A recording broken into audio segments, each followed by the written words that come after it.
Mbola manohy fitakina trano nareo manahoana eo anatrehany hoe fivoarana zava-misy tao anatin'izao hoe naembotra mponandro sy hoe misy koa fisamborana voamaly raram-pirenena isakila mandeha tokotrany mbola manohy anio fa 9 volana May mbola mitohy hatrany ny fitakina. Hitanareo amin'izao soratra vaveto entinay tsirairay avy zao fa mbola matoa zay zany eto dia mbola tsy mivaly ny fitakina. Efa nisy fandaminana moa zany nataonay androany. Dia ny zavatra mba tianay mba ho ampita amin'ny tokona andraiky fanjakana sy ny vahoaka malagasy rehetrarehetra manerana ny nosy dia ny resaka rafitra maty.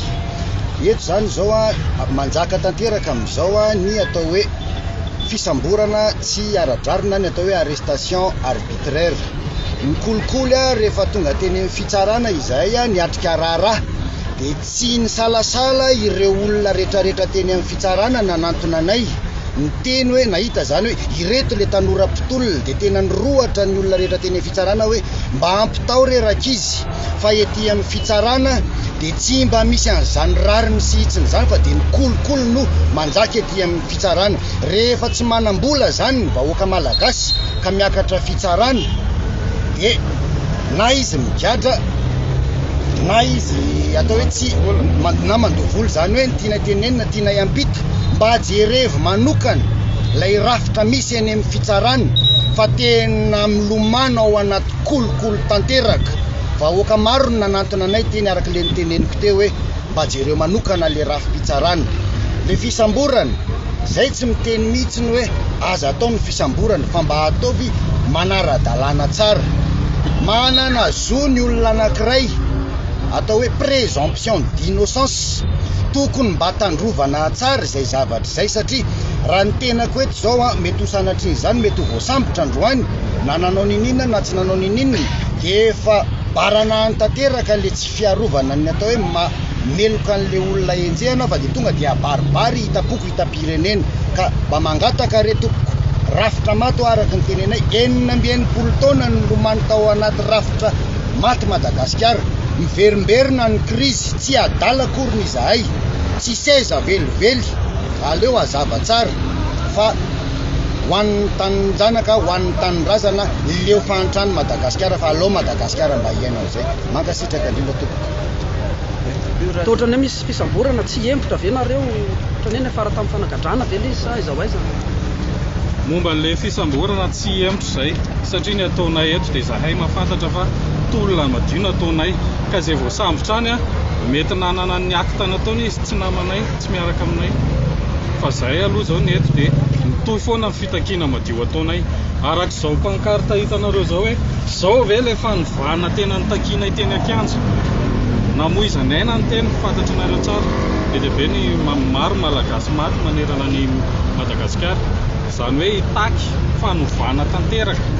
any Madagasikara nefa hatramin'izao dia mbola fanovana sadasada no misy. Dia momba ny fitohizan'ny tolona mitohy ny tolona mitohy foana ny tolona ao ataonay fa ho an'ny amin'ny asabotsy ho avy zao dia mitsahatra aloha ny fidinana Akianja noho ny antony fandaminana ao anatiny satria izahay mpitolona manerana amin'ny Madagasikara mihitsy dia hiezaka iray feo indray dia zay no antony anajanonanay aloha ny momba an'izay tolona amin'ny sabotsy manaraka izay. Dia momba ny hoe ia indray zao ny fitondram-panjakana maheno an'izay zavatra teneniko izay tsy maninona ndao hiaraka aminay mihitsy dia asivo manam-pahefana eo miaraka mifandinika aminay hoe fitakina madio ve le hodinianay sa fitakina madio zay. Amafisako kely an'izay zavatra izay amafisana kely an'izay zavatra izay mandeha manko ny resabe hoe zahay dia mitolona ho an'ny tompotso anay manokana tsy atompoko jereo soratra io lanjaiko izay dia mitolona ho an'ny fitadiavan-tseza mbola tsy ankoho valiny jereo eo tsy mila seza zahay fa rafitra madio ahafahana manangana firenena valina ho an'ny taranaka tsy taranaka irery fa taranaka antsika mianakavy taranaka ireo rehetrarehetra hatramin'izay efa manana seza any amin'ny fitondrana any. dia mafisy kely le teny rato teo tsy mitsahatra ny tolona fa ny amin'ny sabotsy ho avy zao 23 mai dia ny fidinany aty Ambojatovo no ato kely satria misy ny fifandaminana ho anay mpiara-mitolona rehetra manerana ny nosy izay hokarakarainay amin'ny asabotsy ho avy zao. Ao aorianan'izay dia hiverina indray zahay mety akantsa makasitraka. Ny fanovana ve? Isika rehetra no antony. Manana toe-tsaina miabo ary. Atombohy aminao ary aloha ny fanovana e. Be azo ny ankohonana. Aitsio ny famindra ny fipiaramonina fa tsy mora ny fanarinana. Nairobi fa ny zavatra anankiray isan'ny nanamarika ary ataontsika hoe zava-dehibe ary mazava zany ny resaka ankehitriny raha ny zavatra nambaran'ny filohan'ny fanavozana tamin'ny malagasy diaspora tany a Kenya Nairobi tamin'ny Omaly ny amin'ny hoe raha tsy misy zany ny fiovana dia hoe amin'ny faran'ny taona 1724 dia efa vita ny fifidianana filoham-pirenena. Milohan'izay dia isy ny fitsapakevim-bahoaka ary na fifidianana lalam-panorenana. Dia mazava zany ny resaka aloha me mazava moa zany me mazava zany aloha ao aorian'izay mety hoe fikaonan-doha ny fikaonan-doham-pirenena izay ho atao atoato dia fifidianana anankiroa zany aloha zany efa miverimberina resahana ao anatin'izao fitondrana fanavozana izao dia référendum na élection constitutionnelle. Zay zany aloha zany raha io zavatra andresahana io ary ao aorian'izay dia fifidianana filoham-pirenena. Zay aloha ny eo zay ny voaresaka ary matetika miverimberina dia eo ny resantsika hoe amin'ny lafiny iray dia me mazava zany ny resaka aloha ny amin'iny raharaha iny ho hita eo ny fivoarany nikasika an'ilay fikaonan-doham-pirenena moa zany iny le hoe nokasaina satria asika ao aroso amin'ity volana may ity dia nokasaina atao amin'ny 20 n'ity volana ity ny fanokafana izany indray dia mino isika fa mety nanan-danja angamba ny fanambarana izay nataon'ny zareo teo anivon'ny FFKM tamin'ny roa herinandro teo lasa zay milaza fa hanantanteraka fiaonam-be ny FFKM ny 20 ka hatramin'ny 21 n'ity volana ity. Zany hoe raha reo daty anankiroa reo zany dia misy fifandriana, misy fifantsana ka mety tsisy ny fanomezana vahana reo ataontsika hoe détracteur sy ireo mpivoiny amin'ny hoe fa nailika ve ny FFKM mety ho zay angamba na tonga n'le hoe ahemotra zany ny fanombohana ny fanaovana an'ilay refere fikaonan-doham-pirenena izay efa nifaritana na tety andro nifaritana sy nampahafantarany teo anivon'ny ministera misahana ny fanavozana amin'izao fotoana izao. Ho hitantsika indray zany ny daty raikitra mikasika an'izay fanantanterahana an'ilay fanombohana ny fikaonan-doha pirenena zay fa ao io daty voatondro tokony hanaovana an'izy amin'ny 20 ny volana may indray zany dia atokana amin'ny fanatevenana ny fanofanana n'ireo mpampiofana izay hitarika an'izany fikaonan-doha izay eny amin'ny fokotany miakatra eny amin'ny commune sy ny districta sy ny sisa ireny zany hoe formation des formateurs fa mety zany hoe mety ho tratran'ilay fifantsahana eo amin'ny tetiandro izay nafaritany teo anivon'ny FFKM hanaovana fiaonam-be ny 20 raha tsisy mifivavana ka hatramin'ny 20 n'ity volana ity ny antonatony zany. Eny ary tamin'ity andro ny ity moa zany dia manao iny any République-ny Congo any Kinshasa ho avy any toerana ny filohan'ny fanavozana sy ny délégation miaraka aminy anao fitsidiana arakasa zany raha visite au travail raha nifantatra aloha hatrito fa ho ito ihany moa zany ny vaovao ofisialy mikasika an'ilay izy fa ny voafaritra aloha zany dia anao fitsidiana any République-ny Congo izay tarihan'ny filoha Denis Sassou Nguesso ny filohan'ny fanavozana amin'ity andro ny alarobia fa 13 volana may ity. Eny ary fotoana eto ifampizarantsika toy ny mahazatra indray dia misokatra ireo antso laharana anankitelo toy ny mahazatra miampy ny laharana WhatsApp da rehefa misy vorona ampidirina avy hatrany tolorana ny araba. Eny ary Allô? Oui, miarabanareo miaraban-tena. Matsiaro ny 13 mai zay misy ainana fo fandraindray mahagaga koa hoe maninona rehefa 29 mars namoza anahy n'olona be dia be fa lasa tsy fahatsiarovana iny atao fa lasa fety. Ho anay Moramanga tena mampalahelo anay mihitsy fa maninona lasa natao fety le 29 mars fa tsy fahatsiarovana satria misy olona ainan'olona nafota ao anatin'ny tao. Ny toen'ny 13 mai 72 raha ny fantatro dia ny nialana tamin'ny accord de coopération tamin'ny Frantsay ka zavatra telo ngeza be ny finiavana tany Paris ny 5 mai 1973 izy nanao sinian'izany ny capitaine de brigade Didier Ratsiraka izay lasa solota Tiorina sy ny misy ny économie finance Albert Marie Lamarchand reto ny teboka ngeza be telo tao miala eto Madagasikara ny base Frantsay taty Ivato Stade de Gaulle miala daholo ihany coopérant frantsay teto satria dia atra tany amin'ny chef Cisco tompoa dia hitako tany ambanivohitra anay fa mbola frantsay ary ny farany niala tao anaty zone franc aveko tsara niala tao anaty zone franc i Madagasikara lasa naleo tena ny FMG ary nanangana ny banque centrale io fa taloha zany tsika tsy nanana banque centrale dia ny tena ngeza indrindra ny toy izay nialana tao anaty zone franc zay niteraka zavatra ngeza mpiara-toekarena teto ary mbola zakaitsika mandraka ty ny androany io satria reto fotsiny teneniko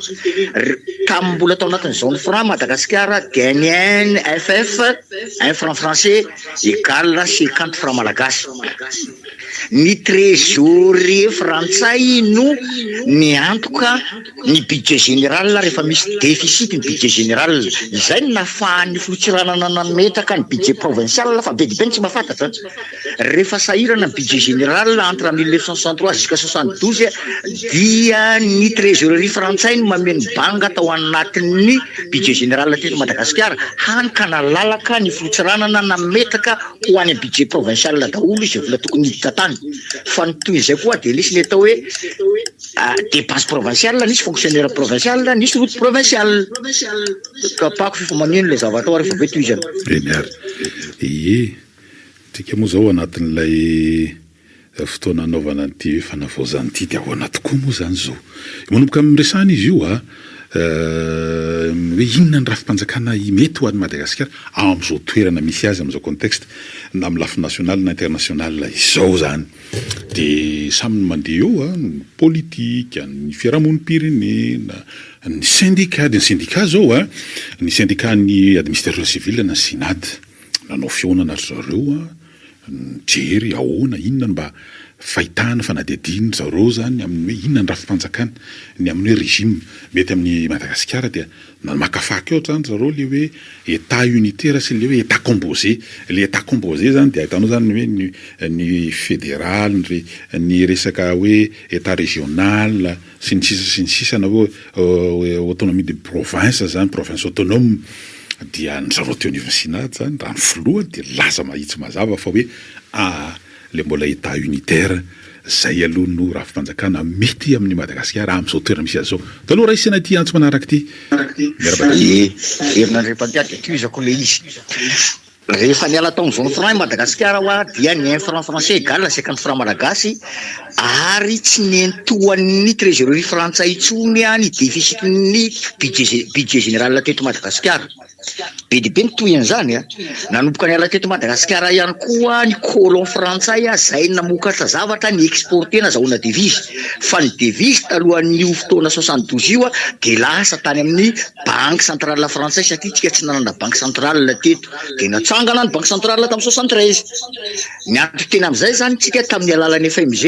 ary ny anyena fampidirana vola devise ny vahaolana hitan'ny gouvernement Ramanantsoa zay ka mahitsy tsy Ramanantsoa fa ny gouvernement Ramanantsoa vahaolana hitany satria tsisy mamentsony budget général rehefa any déficit dia nalainy daholo ny impôt sy ny vola tany amin'ny province dia zay no natonga le fanafoanana ny budget provincial reo olona fa aza mamorona zavatra hafa nareo ka satria efa mifoananao ny budget général budget provincial dia foana nanaraka an'iny koa ny dépense provincial rehetrarehetra foana tsikelikely ny fonctionnaire provincial niala tsikelikely ny atao hoe route provincial fa lasa ny vadika taty amin'ny budget général daholo taty amin'ny 1982 rehefa nitondra ny filoratsiraka tratrany atao hoe cessation des paiements tsika fa resaka teo karena dôly rehetrarehetra io satria rehefa nanomboka ny 75 niala teto dôly koa ny colon nationalisena dôly ny rehetrarehetra nanomboka ny ena koa fampidirana divise zay afahana mandoa vola any ivelany any afahana mandoa kosa tratra ny cessation des paiements tsika tamin'ny 1992 azafady nitereny banque mondiale sy ny FMI an'izay nandeha niarasa taminy nitereny amin'izay io atsangatsia manorana ambara tonga ty androany fa ty fotsiny teneniko hoe nitereny FMI nanao dévaluation sika nanomboka teo ny dévaluation 1 franc français en 1982 égale 50 francs malagasy fa taty amin'ny 1990 ny 1 franc français tokoa efa lasa 500 francs malagasy ary toy an'izay dévaluation déguisé io iainantsika io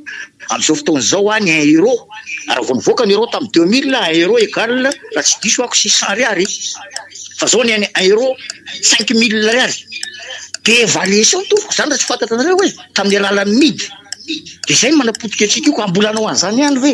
tsy resaka rafitra ny problème eto hoe rafitra lalam-panorenana ny fanifampiarana azy sy ny ataon'ny FMI manapotika ny économique gasy mampato antsika an'io toy izako rehefa avy eo toary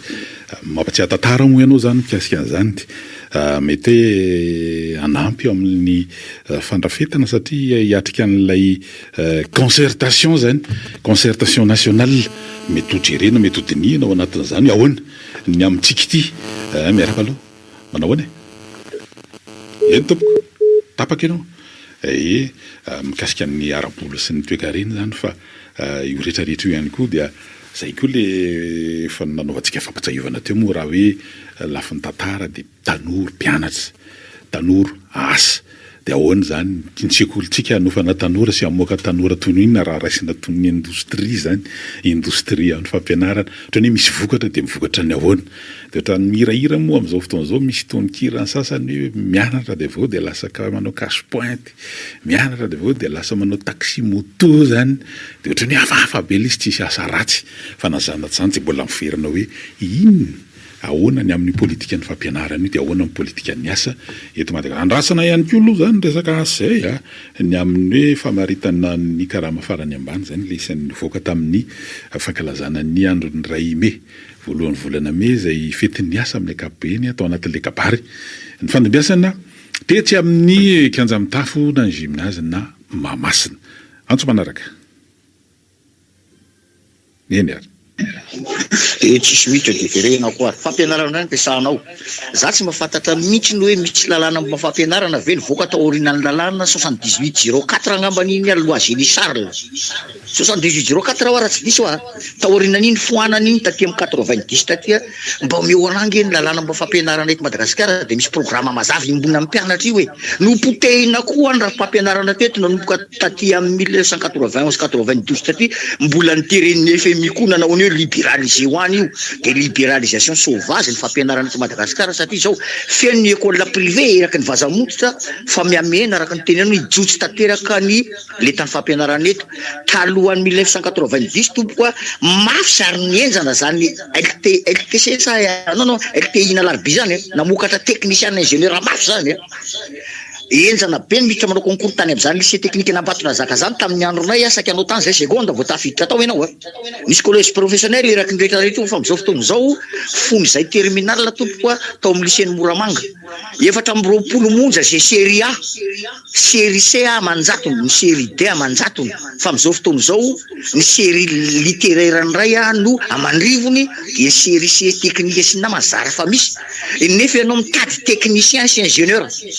ny ny Afrique sy Madagascar tompoko dia ingénieur sy technicien mampalahelo nge monsieur Roland panneau soudure ny ilaina Ambatovia nafarana avy any Sri Lanka sa taiza Philippines tany Philippines panneau soudure tsy vitany gasy teto nafarana tany Philippines nefa dia asa ho an'ny tanora satria navadika ho any amin'ny littéraire dôly rehetrarehetra io za zany fampianarana tadiamo dia zao andana feno lycée technique professionnel tompoko lycée technique professionnel tokony atsanganany amin'ny commune rehetrarehetra io fa tsy lycée resaka littéraire atao inona série A kay afaka baka le zanako la série A dia sina manao inony fa ozy ministre Todsoa hoe raha mahavita manangana lycée technique tsika eraky ny district fotsiny na eraky ny commune mahavita avy any lekizy afaka magnorona asa ho azy izy satria technicien zany izy any nge problème mety daholo farany amarana ko azy mikasika ny lampandroena ambany vakiko io tsara io lampandroena 4e république fa tsy nampiarina na ny dikainy tsy ampiarina sady tsy tiany misy soratra daholo ilaitsika iny hoe fa sady tsy ampiarina ny dikainy ny problème farany eto de tsoky tsy omena compétence ohatra passeport resahana roa tao inona kay manahirana misy direction régionale daholo nge ministère rehetrarehetra io any ministèren'ny inona sy sécurité publique nge io de inona tsy anomezana fahefanana azy any dego le directeur any afaka manao passeport de ameo anazy matériel zay nge de voavaly olana passeport awary zava-dehibe zany aloha ny tiako le mba vaovao anankiray zavatra nitranga izy ity asa hoe imo fandraisantsika hoe le etsiketsika kopakopakafo nitranga tatoato tsy tongatonga ho azy satria nisy moa le délégation ny SADC zany zay teto ary niona tamin'ny tompon'andraikitra samihafa teo moa zany le tamin'le fiaonana famorina fanofanana reo mpapiofana zay natao tery andakana tery mbodratrimo tery de tany zareo dia oraisitsika aloha ty antso manaraka ty de toizatsika iny dao ary miarabary eny tompo miaraba président manahoana mamerina tantara ny 13 mai anao eny za mbola tanora tamin'izay fa somary mambavoratra kely fa naizany nisy kosanak'izay fa tsisiky ny bala teo amin'ny centre ty de ireny zavatra reny nypefona manaraka androany vita kely fanzahatra tena mahagagary plutôt hatramin'izany de mieritreritra hoe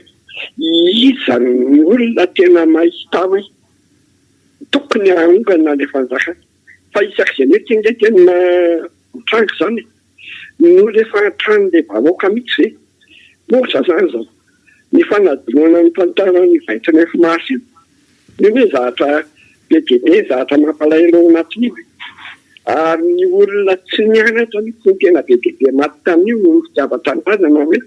mba hivanty Madagasikara tia na ny tombotsoan'le olona ambany fa mandraky ny avanty tsy miopo zany de izy avy zany ny olona tena antianay amin'ity fitondrana an'ity firenenty eto mamerina zahatra be de be sokiaja ty amin'ny teny hoe momba n'ireo lanjany vola satria niala tamin'izao nofran ny malagasy marina zany fa ny zavatra misy de izao tsy fantatro mihitsy hoe raha ahoana ny diden'le olona ao ambony eo andaky tonga malagasy mba tsy mety tonga ny hoe famoronana asa tena mahavelan'le malagasy zany mihitsy hoe malagasy le fitondra malagasy mihitsy de io zany zao amin'izao hoe fanavaozan'izao hoaizaritsika amin'ity fanavaozany ity hoany amin'ny fototra tena ambany hoe fiompiana assemblée zay mahavelona olona sy mampatanjaka ny firenena sa hitrandraka arem-pirenena hoaitika fa ny fianarana de mitombo isan'andro manampaizana ny aizany hoe fa tsy misy mahita fa avazana eny zany de inona zany ny tena iaina ty firenena ty raha manomboka zao apetraka fa tapitra ny anjarako zay mbola namafy moa zany de sady mampifandray alisitsika amin'ny zavatra voalaza tao anatin'ny dinika zay niaonan'ny filohan'ny fanavaozana délégation zay tarihany tamin'ireo malagasy mila ravinahitra ny ivelany ao zany no ny antony arakasa mety fiofanana mety lafin-javatra hafa ihany koa amin'ny lafiny ara-pinoana tany Nairobi tany Kenya zany dia lazany amin'ny hoe fanetanana ny rehetra amin'ny andray anjara feno ao anatin'ilay fikonan-doam-pirenena de hitondra ny hevitra zany hoe inona satria ohatrany hoe io lalam-panorenana io nge ohatra mety any fa tsy nampiarina ny voalaza amin'ny andininy tsara zany ao anatin'le izy de lasa ohatrany hoe misy makeo ambonin'le lalam-panorenana de mivadika fanararotana le izy zany hoe reo rafitra natao anaramaso aza hoarifanina ho totsika hoe ireny ve niasa araka ny tokony ho izy de io moa zany hoe lalam-panorenana no mametraka an'le haute cour de justice de ao anaty koa ny fipetrany de mbola lalàna ihany koa ohatra hoe zao ny fomba fanenjehana an'ireo ataontsika hoe mpitondra ambony zay mandika lalàna de zao ny fipetrany de misy ihany koa tsy mitsangana efa 12 taona ihany io lalapanao reny io fa hatramin'izao tsy mitsangana rehefa andraisantsika hoe le hoe conseil économique et social de culturel de tsy hatramin'izao tsy tafatsangana ihany koa le izy misy antso raisitsika ato ro technicienne de raisitsika izy miaraba tompo salama miaraba misaotra anareo indrindra nanahitra n'ity 13 mai ty za moa isa taona de jereko ihany le hoe mpanao fahatsiarovana de manaty boninkazo de misy fotoana ny sasany tomany anangana sangam-bato de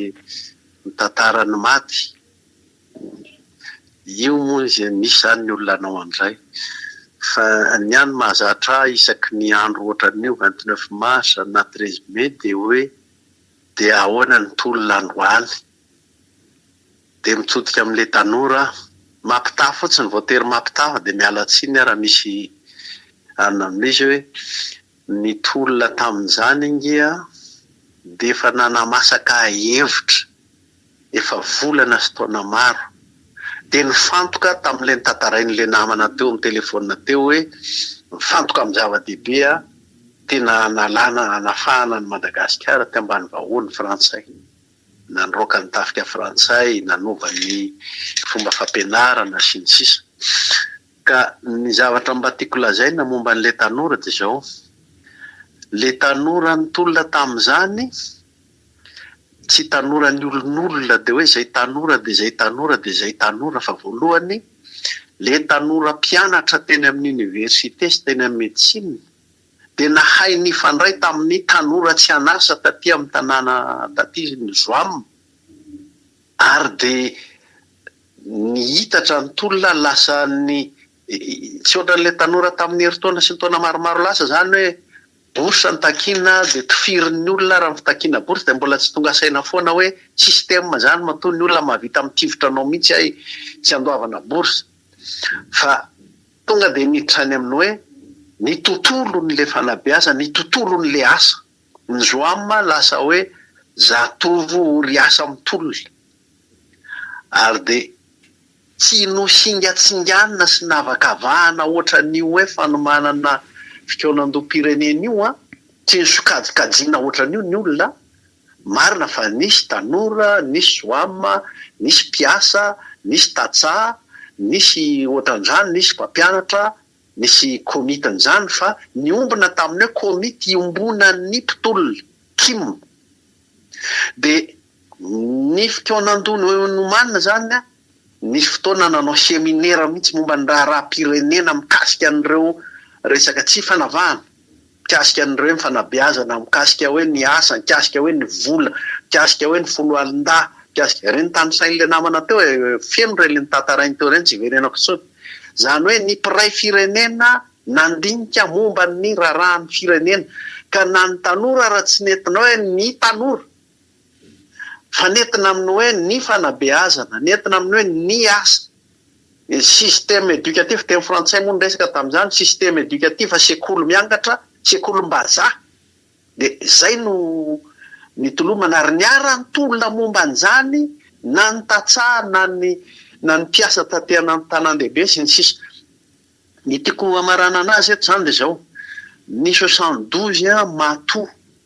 lasa raha-pirenena be ohatran'io voalohany aloha de noho ny adalan'ny mpitondra te anapepo an'le izy matompoka ny 13 mai ny adalan'ny mpitondra reny le atao hoe ombalana notovato ka tapatandroko ny adalany tsy nanao inona hoe aninona ny tanora na ny tsy tanora fa de ny vorona andinika an'izany raha-pirenena zany ny tena natao kanefa de ny sambotra izy ary ny tifotra izy de ny fototra tamin'le izy nampionga anazy faharoa tsy mba tanora nanao hoe ty amin'ny arabe ny fanjakana ka dia hitady fanjakana ty amin'ny arabe zay ratsuela manao an'izany ary ratsuela ny mandoto saina ny tanora iny izy le mizara seza ho ana zay pila 19 tamin'iny zay ratsuela zay fa tanora niaraka tamin'ny tanora hafa rehetra tanan-dehibe sy ambanivohitra ny tanora tamin'izany na andeha nakany ambanivohitra daholo niparitaka nampanao seminaire niaraka tamin'ny tatsà firenena ny resaka de mba nisy an'ireo vokatra lazain'le namana teo reny fa jamais anao nahita hoe zay ny tolona ka de zay tokony ho seza zay zava-dehibe tamin'ny 60 tsy nisy an'izay hany karamanatsoa niezaka ny nanao kodareo izy zareo miaramila zany hoe niezaka ny hoe anatankina n'le etsika le congrès pyrénéen mitovy amin'ity le veritsika fitaonandoha-pirenena ity zany le congrès pyrénéen tsaka atao septembre niaza ny fifidianana ny le loi ina moa loi constitution ohatrany niletika izany asarahana fa afaka atoizantsika amin'ny antso manaraka na fotoana manaraka mbola hoana eny ary somary tapaka kely izy teo somary tapaka kely ndao ary raha manatsoa zany dia nanatankina an'ilay izy fa ny fangalany fahefana feno ny tena nataony zava-dehibe noho izay izy tafaka raha teo fa nadideratsiraka taterina dia tsy afaka mitondra ratsy ny sovaly an'le hevi-dehibe nentin'le tolona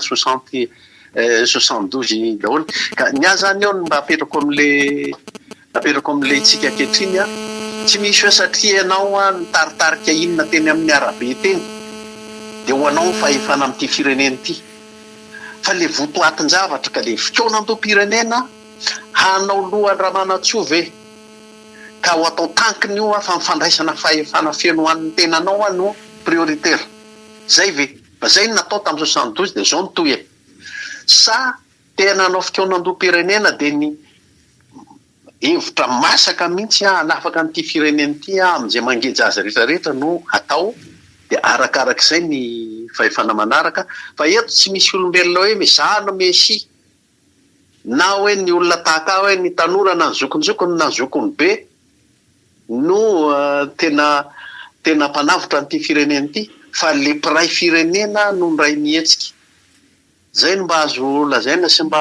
namomba ny ankehitriny fa ny fahatsiarovana moa fahatsiarovana daholo samy manana fomba fahatsiarovana za tsy mba nanaty voninkazo na amin'ny novambra manao an'izany any amin'ny ray aman-dreny eny ary efa misy antso vonina manaraka dia raisina vezana izy miarabary allo tompoko radio dao ary fahasalamana tompoko miarabe momba ny 72 no tiako resahany eny ary ty mpianatry ny Befilatana ny tena nitarika an'izy io fa talohan'io tamin'ny 71 dia efa nitolona mpianatry Befilatana misy an'izany vonga kely tsisy fandraisana ny monument io fa tena tolona mana dia nitarika ty amin'ny 72 fa ny nampalahelo nisy nidrapidrapy izy io ka raha tena lala ny tantaran'ny 72 tsika dia tsara ao andriamato akademisien anjato ery ramakaveo sisy mbola velona ny président AUMP tamin'izany fikambanan'ny mpianatra Befilatanana niasa ny Enekatso fa fusion ny Zola reo nahatonga ny 72 zay ihany to misaotra betsaka zava-dehibe ny tanora ankehitriny moa zany tena isany indrindra fa ny mpianatra ny mpandalina tantara misy vela tsary zay tanterahany etsy Amboda amin'le hoe trano sary eo amin'le fanaovana fampiratiana sary io zany etsy ampitan'ny ministeran'ny varotra sy ny fantsifana tsara ihany mba mijery an'ireny indrindra fa ho an'ny tanora neny fa tsy ny tanora rery fa na ny olon-tsotra ny ankapobeny dia mba mijery hoe inona ny zavatra voarakitra antsary mety tsy izy rehetra fa ny ampahany amin'izany tantarany 72 izany amin'ity anio ity maimaimpoana ny fitsidihana an'izany etsy Amboda manao ny antso manaraka ndao ary miarabe yan tena izy ireny to dia zao reo olona atao hoe manampaizana tafitary fianarana rehetra reo tsy hoe zanak'olona mpanan-karena tamin'izany fa zanaka tantsa amin'ny fitiavana amin'ny Madagasikara no atao hoe nandan'ireny mondokely ampitany zanany hianatra tany an-dasa dia somby sanaty avy ho noho ny fitiavan-teny no atonga ny aman-dreny ny eritretra angamba tsy ny valy fany hoe ampisantatra amin'ny Madagasikara eo amin'ireo sarababem-bahoaka izay tsy mba manana fahefana afara amin'ny mpiana-janaka tanynafo misisondrotana rehetra dia tokony mba hisitrahana mampalainy mampiditra mahita olona fa tsy ato ny vola hitsabona tena dia maty izany tsy mpakeverany mpitondra fanjakana ny momba sosialy-bahoaka zay akaikindreny ny vitam-bary efa apiahana fotsiny izany amin'izay apiahany sanandro vidim-piainana fa izany fahasalamana zany eto ilay tsisy maty indroa ka raha hoe maty indray mandeha mbola mivelona ianao rehefa avy eo rehefa fanontona ianao va tsy maninona ny izy raha ohatra ka izay fa maty indray mandeha ihany misy eto dia rehefa maty indray mandeha misy tokony ho tandrovina zany ny aina mba ajery eo rangazy fiainam-bahoaka momba ty fa mampikaikaika ny olona indray io hoe inona hevitra tokony mety be dia be ny manam-pahaizana ny dokotera afaka mikaondroa amin'io hoe nasifarina sy mitokana ho an'ny olona sahirana azy rehefa izao ny fiainany sao ny anavotana azy hoe aretsy indray atontony ny fidiram-polo andrefatra zao zany nizao dia tokony hoe verina ny momba n'ity malagasy fa tena indro mahita maizana ho tantain'olona tsetsin-davavary le malagasy isaky ny misy tololo zao ny voarany fiainana naovana an'ilay tololo fa neo ihany nefa tsy mety nefa ny fa manino asa iza no mibaiko iza no mitay any an'izany